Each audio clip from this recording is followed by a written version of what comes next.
احنا نعمة.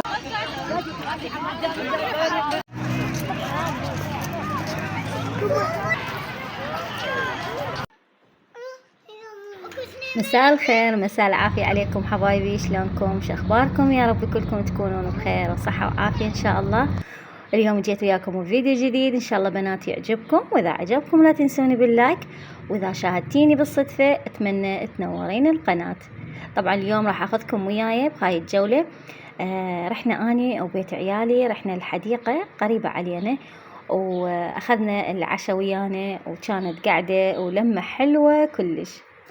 تقريبا هذه الطلعة صارت آخر يوم العيد، فبنات ما قدرت أنزل لكم الفيديو لأن كنت مشغولة هواية، ويا دوب هسه يعني لحقت أمنتج الفيديو وأنزله. طبعا عندي هواية فيديوهات إن شاء الله بالأيام الجاية راح أنزلها لكم، بس حاليا لأن تفاعل ماكو باليوتيوب نهائيا، ما أعرف شنو الخلل. فإن شاء الله الأيام الجاية إن شاء الله راح أكون متواجدة وياكم على طول، وإن شاء الله بنات لمتنا تكون أحلى وبوجودكم أكيد. لا تنسون الدعم بنات، لأن أني مسيرتي باليوتيوب هي وجودكم وياي، فكل ما أشوف تفاعل من عندكم وتشجيع لي أكيد أني راح أستمر بهذه المسيرة اللي ما تخلى من وجودكم. فبنات أتمنى تدعموني، وتشجيع من عندكم تشجيع حلو، وإن شاء الله ربي يجازيكم بكل خير وبكل كلمة طيبة تقولوا لي إياها.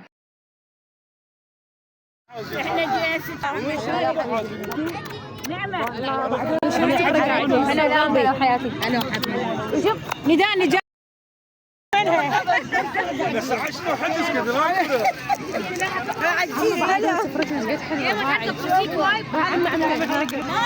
أنا جالسين ما قاموا.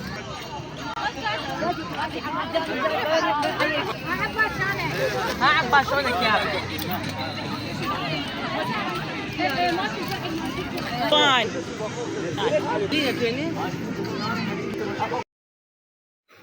وهنا جمعنا كنا بهاي الحديقة الحلوة. طبعا كانت أجواء كلش حلوة تجنن بنات. هذه الحديقة تقريبا صار لها أكثر من سنة بخانقين، وأني ما شايفتها ولا واصلتها أصلا، فتفاجأت بهذه الحديقة شلون يعني نظافة وترتيب وكل شيء متوفر بيها بنات. طبعا هنا اشترينا هذا الماعون مال اليالنجي ورق العنب، واكو بيهم ما جابوا يعني اكل، فاشترينا لفات من هناك. هنا لفات الهمبرجر والبوتيتا، يعني هواية بيها خدمات حلوة وبيها يعني اكلات. اذا مثلا واحد ما جايب وياه اكل، كل شيء متوفر بهاي الحديقة.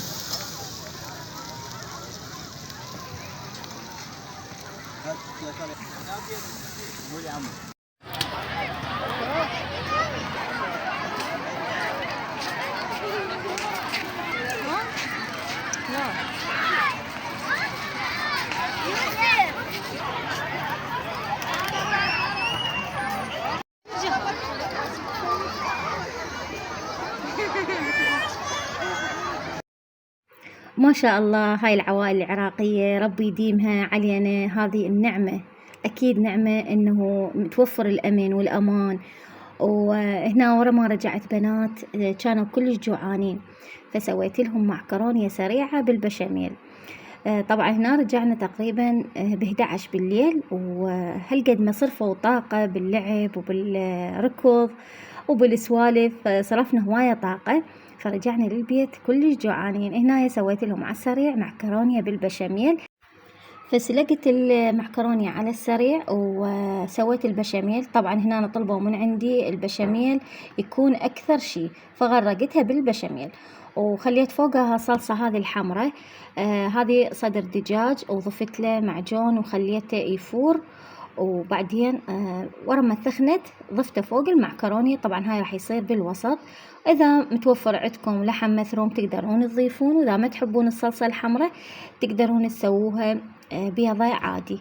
هنا رشيت لها رشة من الجبن، وبعدين ضفت عليها الطبقة الثانية من المعكرونية. وأتمنى منكم حبايبي إذا وصلتوا وياي لهنا من الفيديو ما تنسون اللايك والاشتراك إذا شاهدتيني بالصدفة، ويا ريت تشاركون الفيديو بين الأهل والأحباب. طبعا هنا راح أخليها بالفرن، أشغل الفرن من جوا وبعدين أشغل الفوق، بس مجرد ياخذ لون الجبن وبعدين أطفئ عليها. طبعا صارت كلش طيبة بنات، كلش يعني سهلة وسريعة ومشبعة بنفس الوقت.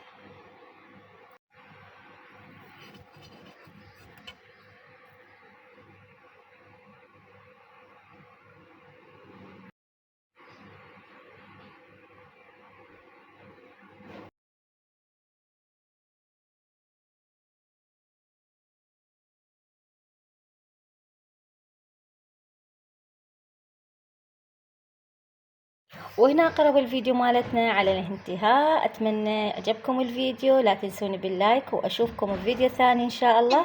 دمتم في أمان الله وحفظه.